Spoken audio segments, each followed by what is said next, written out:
রংপুরের পীরগঞ্জে অসহায় ও দরিদ্র শীতার্ত মানুষের মাঝে শীত বস্ত্র কম্বল বিতরণ করা হয়েছে। শনিবার দুপুরে পীরগঞ্জ উপজেলার মানব কল্যাণ ফাউন্ডেশনের আয়োজনে পীরগঞ্জ ইউনিয়নের তুলারামপুর গ্রামে প্রায় 200 শতাধিক মানুষের মাঝে এসব কম্বল বিতরণ করা হয়।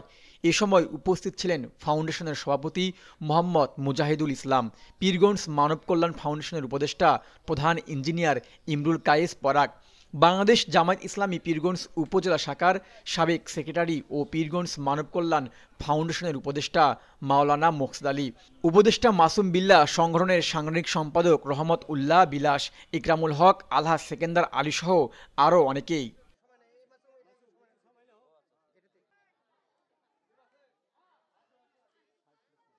কোনো অসুবিধা নেই বাবা, খুব দোয়া করি, গরিব মানুষ আমরা দিয়েছেন, খুব ভালো কাম করছেন। আল্লাহ কার্যক্রম হলো গরিব দুঃখী মানুষের পাশে থাকা আমাদের হলো মূল উদ্দেশ্য। এক, যেখান থেকে আমরা যা কিছু আনতে পারি অসহায় মানুষদের কাছে বিলিয়ে বিতরণ করে দেই। মানব কল্যাণ মানে কল্যাণে আল্লাহ তাআলা যেটা করছে ওটাই করে ওরা, এটা বাস্তব বাবা।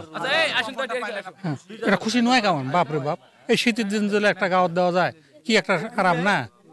আর মেম্বার চেয়ারম্যানেরা দেয় না, ওরাই শেষ করে, বেটি নারী হাবি এই মানব কল্যাণ খুব কাজ করে, ভালো কাজ করে, এটা বাস্তব। যে কার্যক্রমগুলো করেছেন, রমজান মাসে আমরা বাচ্চাদের জন্য মক্তবের ব্যবস্থা করেছিলাম, সেখানে শিক্ষকদের বেতন আমরা দিয়েছি। আমরা রমজান মাসে বিভিন্ন মসজিদে এতিমদেরকে সাথে নিয়ে ইফতারের ব্যবস্থা করি। আমরা রমজান মাসে রমজান ফুডপ্যাক বিতরণ করি, রাত্রি জাগরণ করি। আমরা রাত্রি জাগরণের মাধ্যমে আমরা এখানে তাদের রাত্রি জাগরণ করে আমরা আমাদের মানব ফাউন্ডেশনের পক্ষ থেকে সমস্ত খরচ বহন করি এবং সাহারি বিতরণ করি আমরা গরিবদের মাঝে। তারপরে হচ্ছে ঈদের সময় আমরা ঈদ সামগ্রী বিতরণ করি। তারপরে বিভিন্ন সময়ে আমরা বস্ত্র বিতরণ করি। তারপরে আমাদের গ্রামে বিয়ে শাদির ব্যাপারে যেভাবেই আমাদের কাছে সহযোগিতা চায় আমরা তাদেরকে ঠিক সেভাবে সহযোগিতা করার চেষ্টা করি আর কি।